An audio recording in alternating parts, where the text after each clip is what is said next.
बिहार के मधुबनी के एक छोटे से गांव सुंदरपुर में एक बूढ़ी दादी रहती थी। नाम था रामप्यारी देवी। सब लोग प्यार से दादी अम्मा बुलाते थे। सफेद बाल, झुर्रियों भरा चेहरा और आंखों में चमक, जैसे हर दुख को सह के भी मुस्कुराना न भूला हो। उनका घर एक छोटी सी कच्ची झोपड़ी थी, लेकिन उसके पीछे था एक 2 बीघा का खेत, जिसे वो अपनी जान से भी ज्यादा चाहती थी। दादी का जीवन आसान नहीं था। पति 20 साल पहले गुजर गए और बेटे शहर चले गए। बहू को गांव की जिंदगी पसंद नहीं थी। दादी अकेली रह गई, लेकिन कभी किसी से कुछ नहीं कहा। हर सुबह 5 बजे उठती, एक लोटा पानी से तुलसी को जल, फिर अपनी लाठी लेकर खेत की तरफ चल पड़ती। उनका खेत जैसे उनका बचपन, जवानी, सब कुछ था। कहीं गेहूं उगाते, कहीं सब्जियां, और हर पेड़, हर पौधा उनके लिए एक परिवार का हिस्सा था। जब तक मैं जिंदा हूं, ये मिट्टी मेरी सांस है, दादी अक्सर कहती।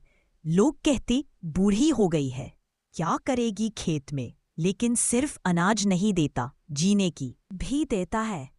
दादी के बेटे हर साल आते, लेकिन सिर्फ सावन के महीने में। उनका बस एक सवाल होता, खेत बेच देते हैं अम्मा, काम क्या है अब।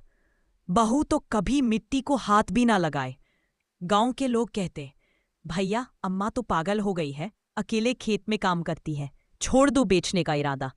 पर दादी तो जिद्दी थी। हर दिन घंटी बजने से पहले दादी गायों पर गोबर जमा करती, खाद बनाती, हाल चलाती और बीज बोती, चले बिना हाथ लाठी का सहारा। लेकिन हर एक पौधे को झुका झुका के देखना, जैसे माँ अपने बच्चे का हाल पूछ रही हो। गर्मी हो या बारिश, दादी की चुन्नी सिर पे और एक थैला कंधे पे, और खेत में काम जारी। एक साल बारिश नहीं हुई, पानी की कमी, फसल बर्बाद, और दादी की तबीयत खराब होने लगी। बेटे ने फोन पर कहा, अम्मा अब तो खेत बेच दो, पैसे मिलेंगे, आराम से जियो। दादी ने एक लंबी सांस ली। मैं पैसे के लिए खेत नहीं बेचती बेटा, मैं जीने के लिए मिट्टी से लगा करती हूं। उस रात दादी बुखार में तपती रही।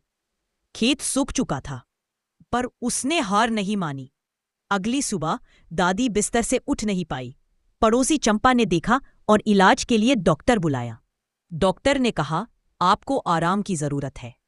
पर दादी ने कहा, आराम तो मौत के बाद करूंगी, अभी मिट्टी बुला रही है। उसने गांव के कुछ युवाओं को बुलाया। तुम लोग मेरे साथ खेत में काम करो, मैं तुम्हें खेती सिखाती हूं। दादी ने ऑर्गेनिक खेती, गोबर से खाद बनाना और पानी बचाने के तरीके सिखाए।